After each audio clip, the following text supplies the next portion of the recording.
दोस्तों इस वीडियो के अंदर हम बायोलॉजी का एनालिसिस करेंगे और देखेंगे कि जो बायो के क्वेश्चंस हैं सीएपीएफ एसी 2025 के एग्जामिनेशन में ये बेसिकली कहाँ किस सोर्स से पूछा गया है। ठीक है, तो चलिए अपनी वीडियो को स्टार्ट करते हैं।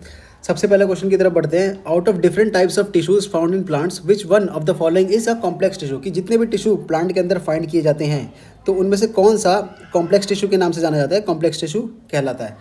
तो दोस्तों ऑप्शन नंबर सी जो जाइलम है दैट इज कॉम्प्लेक्स टिश्यू, और इसका जो सोर्स है आपको क्लास 9th की जो एनसीईआरटी है यहाँ पे पेज नंबर 72 पे अगर आप आओगे तो आपको क्लास 9 के एनसीईआरटी में मिल जाएगा कॉम्प्लेक्स परमानेंट टिश्यू के हेडिंग के अंदर।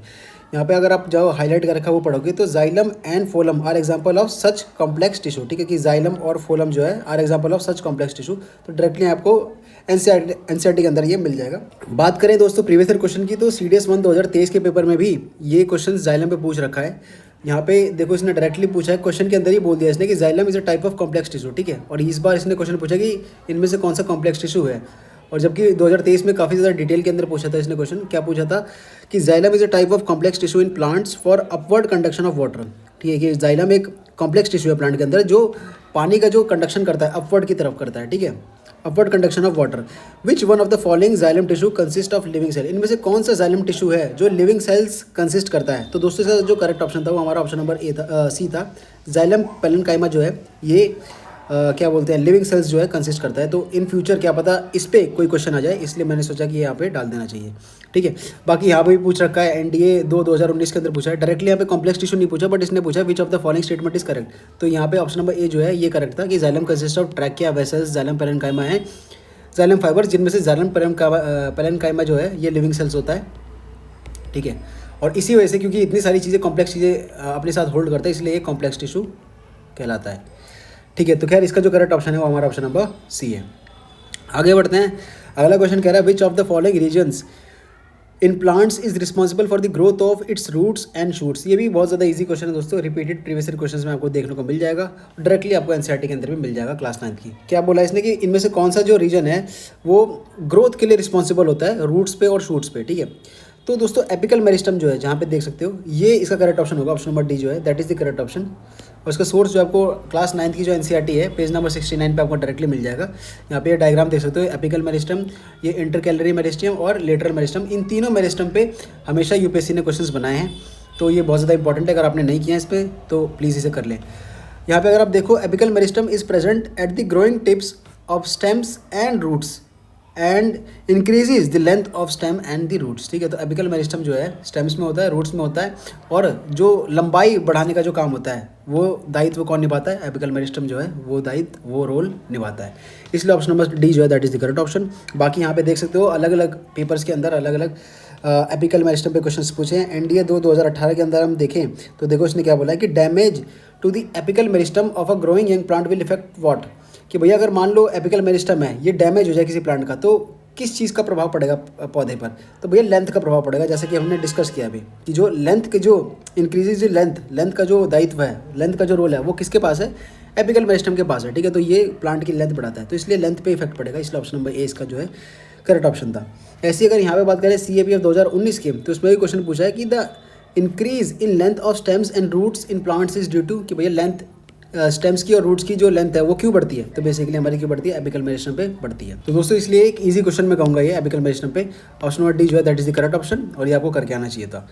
नेक्स्ट बात करते हैं विच of the following classes demonstrates double circulation of blood, कि इनमें से कौन सी क्लास जो है भैया ये डबल सर्कुलेशन जो होता है ब्लड का वो डेमोन्स्ट्रेट करती है। तो इसका दोस्तों करेक्ट ऑप्शन हमारा ऑप्शन नंबर डी है। मैमल्स जो है दोस्तों वो उनके अंदर डबल सर्कुलेशन होता है। ठीक है, अब इसका डायरेक्ट अब अगर सोर्स ढूंढोगे कि डायरेक्ट इसका कोई सोर्स एनसीईआरटी के अंदर मिल जाए तो देखो डायरेक्टली बिल्कुल ही डिट्टो एनसीईआरटी के अंदर सोर्स तो नहीं मिले हैं, बट अगर आप क्लास 10th की एनसीईआरटी के अंदर जाओगे लाइफ प्रोसेस वाला चैप्टर है पेज नंबर 113 पे, वहाँ पे यहाँ पे 11th पॉइंट में इन्होंने बता रखा है, 11th पॉइंट में इन्होंने क्वेश्चन पूछा है बेसिकली जो चैप्टर के लास्ट में एक्सरसाइजेज होती है वहाँ पे कि describe double circulation of blood in human beings. ठीक है, कि भैया डिस्क्राइब कर दो double circulation of blood human beings के अंदर। अब ह्यूमन बींग्स हमारे क्या होते हैं, मैमल्स होते हैं।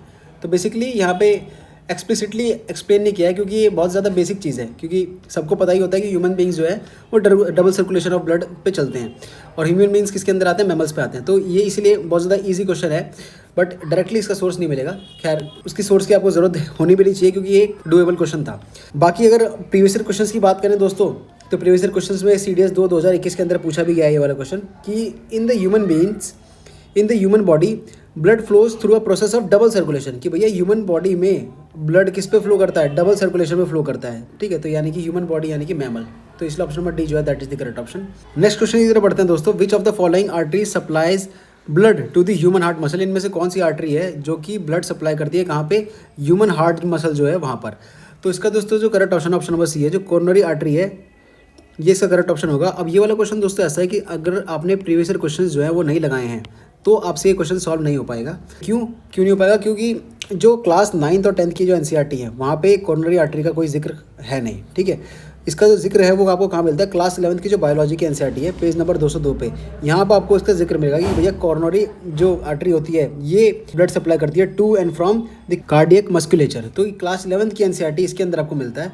बट अगर आप प्रीवियस ईयर क्वेश्चन में आओगे तो यहाँ पे आप देखो CDS 1 2022 में देखो यहाँ पे ब्लड वेसल्स दे रखा है और यहाँ पे फंक्शंस इनके दे रखे हैं। इस हिसाब से यहाँ पे मैच द फॉलोइंग करना था, ठीक है। इसमें कोरोनरी आर्टरी जो है वो भी एक था। यहाँ पे अगर आप कोरोनरी आर्टरी का फंक्शन देखोगे तो इसका फंक्शन यहाँ पे C का 2 था, यानी कि carries blood to the heart muscle, ये इसका फंक्शन था। तो ये CDS के एग्जामिनेशन के अंदर पूछा जा चुका है। ऐसी CDS 2014 के एग्जामिनेशन के अंदर भी ये कोरोनो आर्टरी है जो इसके बारे में जिक्र हो रखा है। यहाँ पे देख सकते हो विच of the following statement is या आर करेक्ट। तो इसमें पहली स्टेटमेंट इसने बोल रखा था कि जो कोरोनरी आर्टरी है that supplies blood to heart muscles, तो ये बिल्कुल सही स्टेटमेंट थी दोस्तों, क्योंकि यहाँ पे जो करेक्ट ऑप्शन नंबर बी था 1 और 2। और पल्मरी वेन जो है सप्लाई ब्लड टू लंग्स, ठीक है। तो जो ये अगर आपने प्रीवियस ईयर क्वेश्चन करे होते तो आप ये क्वेश्चन जरूर कर पाते, ठीक है। बाकी IS 1997 इतना पीछे जाना नहीं चाहिए, बट क्योंकि दे रखा था तो मैंने स्क्रीनशॉट लगाना सही समझा कि artery supplying blood to heart are called what, तो कोरोनरी आर्टरी जो है that is the correct option, ठीक है। तो अगर आपने प्रीवियस ईयर क्वेश्चंस लगाए हैं दोस्तों तो ही आप ये कर पाओगे।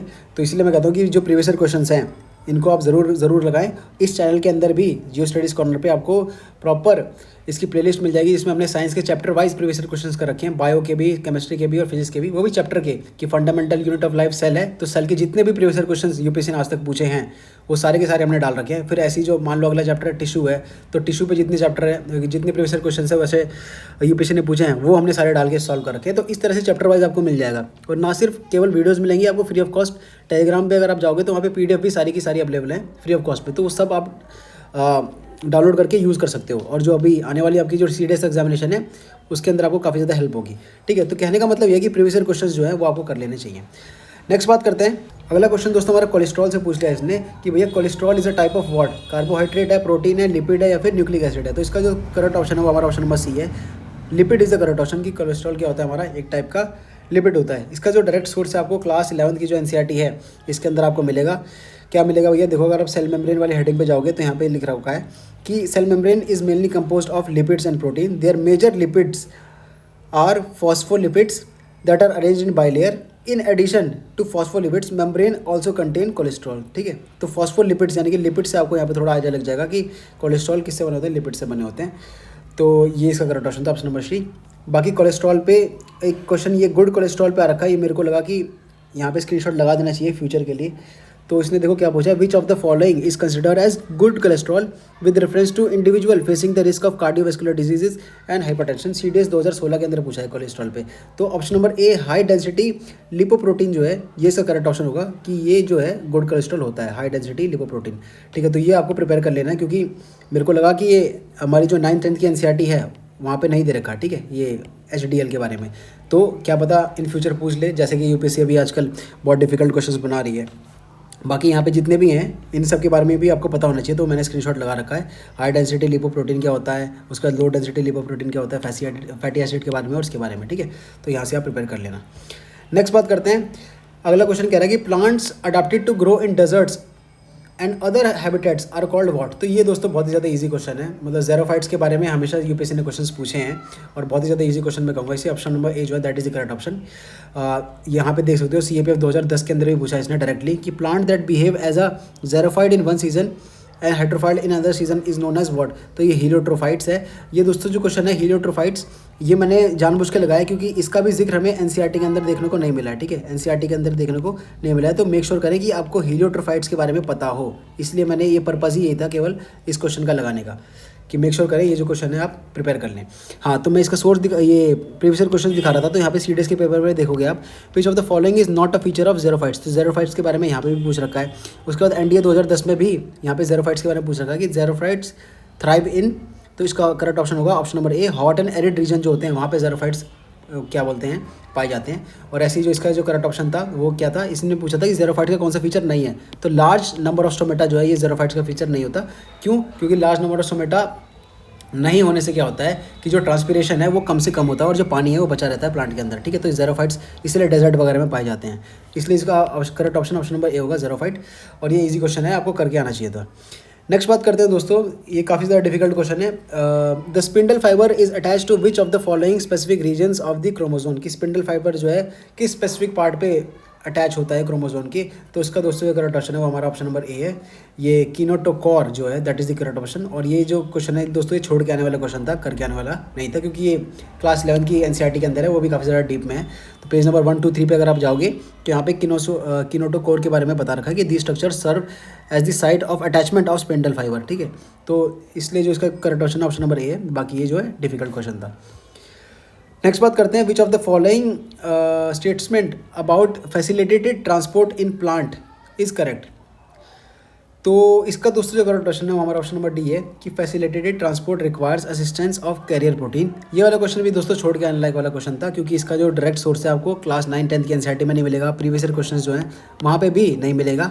तो इसलिए इसका जो सोर्स है आपको क्लास 11 की एनसीईआरटी के अंदर मिलेगा, और इसीलिए ये छोड़ के भी आप आ सकते थे, इसमें कोई दिक्कत वाली बात नहीं है, क्योंकि काफ़ी ज़्यादा डिफिकल्ट क्वेश्चन है, किसी को भी इसका आंसर नहीं पता होगा। बाकी इसका जो सोर्स है क्लास 11 की जो बायोलॉजी है वहाँ पर हमें पता चलता है फैसिलिटेटेड डिफ्यूजन के बारे में।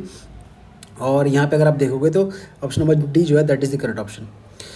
आगे बात करते हैं, transport of Na+ and Ca2+ across the plasma membrane is an example of what. ये वाला क्वेश्चन भी दोस्तों करने लायक नहीं था। इसका जो करेक्ट ऑप्शन है, बाकी मैं आपको बताता हूँ, ऑप्शन नंबर ए जो है एंटीपोड, ये इसका करेक्ट ऑप्शन है। और सोर्स में आपको बता देता हूँ कि जो क्लास 11 की जो एनसीईआरटी है सेलुलर ऑर्गेनेल वाला जो चैप्टर है, पेज नंबर 29 में अगर आप आओगे तो यहाँ पे दे रखा है कि if active transport involves transport of 2 molecules in opposite directions, ठीक है, transport of 2 molecules in opposite direction, transport of Na+ and Ca2+ is called antipode, ठीक है। तो यहाँ पे डायरेक्टली यही चीज़ पूछ रखी थी। तो ऑप्शन नंबर ए जो है that is the correct option, difficult question करने वाला नहीं था। नेक्स्ट बात करते हैं, विच of the following statements regarding allosteric enzymes is correct. ये वाला क्वेश्चन भी दोस्तों करने लायक नहीं था, ये भी छोड़ के आने वाला था, क्योंकि ये वाला जो क्वेश्चन है ये भी आपको जो बायोटेक्नोलॉजी वाली एनसीईआरटी है वहाँ पे आपको देखने को मिलेगा एलोस्टेरिक एंजाइम्स के बारे में। तो इसका जो करेक्ट ऑप्शन मैं आपको बताता हूँ, ऑप्शन नंबर डी जो है that is the correct option. Each sub unit of allosteric enzyme also contain a regulatory site in addition to active site, ठीक है। तो ये देख सकते हो, each sub unit of allosteric enzyme also contain regulatory site along with active site. तो ये option number D जो है that is the correct option, but ये वाला क्वेश्चन आप छोड़ के भी आ सकते थे। दोस्तों इसी के साथ हमारा बायोलॉजी का एनालिसिस खत्म होता है। टोटल अगर हम बायोलॉजी की बात करें तो बायोलॉजी में इस बार 10 क्वेश्चन पूछे गए हैं, जिसमें 10 क्वेश्चन में से 3 क्वेश्चन जो थे वो हमारे 9th और 10th की जो एनसीईआरटी है, 9th और 10th की जो एनसीईआरटी वहाँ से पूछे गए थे। तो 3 ही क्वेश्चन हमारे डायरेक्टली एनसीईआरटी के अंदर थे, बट बाकी आप मेरे हिसाब से 1 से 2 क्वेश्चन जो हैं वो आप प्रीवियस ईयर क्वेश्चन अगर आपने करे होते तो वो भी आप वहाँ से कर सकते थे, ठीक है। तो बेसिकली मेरा लास्ट में नटशेल में आपकी एडवाइस क्या रहेगी कि जो भी आप जो फर्दर प्रिपरेशन करोगे आप CAPF के लिए या फिर CDS के लिए, तो आप 9th और 10th की एनसीईआरटी तो करनी ही है, ठीक है। ये तो मतलब इसमें कोई चॉइस नहीं है। साथ ही साथ आपको क्या करना है, प्लस जो है प्रीवियस ईयर क्वेश्चन करने हैं आपको। जितने भी प्रीवियस ईयर क्वेश्चंस आ रखे हैं वो सारे के सारे आपको मान के चलो कि आपको सॉल्व करने हैं प्रीवियस ईयर क्वेश्चंस। और प्रीवियस ईयर क्वेश्चंस में कई सारे ऐसे क्वेश्चंस आते हैं जिसके बारे में जिक्र नहीं होता एनसीईआरटी के अंदर, ठीक है। तो उसको आपको क्या करना है, एक सेपरेट नोटबुक के अंदर नोट्स बना लेने हैं। जैसे फॉर एग्जांपल हमने अभी बात करी थी कॉम्प्लेक्स टिश्यू के बारे में। फॉर एग्जांपल मान लो कॉम्प्लेक्स टिश्यू के बारे में नहीं दे रखा है एनसीईआरटी के अंदर, लेकिन प्रीवियस ईयर क्वेश्चन में पूछ रखा है, तो आपका दायित्व बनता है कि कॉम्प्लेक्स टिश्यू जो है वो आप अपने नोट्स में ऐड करें और उसके बारे में जो ऑप्शंस दे रखे हैं वो लिख लें कि भैया ये होता है कॉम्प्लेक्स टिश्यू, ठीक है। ऐसी हर टॉपिक के लिए करें वो टॉपिक जो 9th और 10th की एनसीईआरटी के अंदर नहीं है, ठीक है। तो दोस्तों यही मेरी एडवाइस है कि बाकी जो है फटाफट जल्दी से जल्दी सिलेबस कंप्लीट करें, मॉक्स ये जो प्रीवियस ईयर क्वेश्चन है वो कंप्लीट करें, इनके नोट्स बनाएं और जो मॉक्स जो हैं मॉक्स देना स्टार्ट करें। उसके बाद एनालिसिस करें मॉक्स का, कहाँ गलतियाँ हो रही है, फिर उनके नोट्स बनाएं, उनको रटें और फिर दोबारा मॉक्स दें। और जब तक आपकी गलतियाँ जो है मिनिमम ना हो जाएं तब तक आप मॉक देना बंद ना करें। तो दोस्तों यही है मेरा एडवाइस आपको फर्दर जो CAPF एग्जामिनेशन है और CDS एग्जामिनेशन है उनके लिए, ठीक है। तो दोस्तों this was all about this video. मिलते हैं आपको अगली वीडियो में, तब तक के लिए जय हिंद, जय भारत।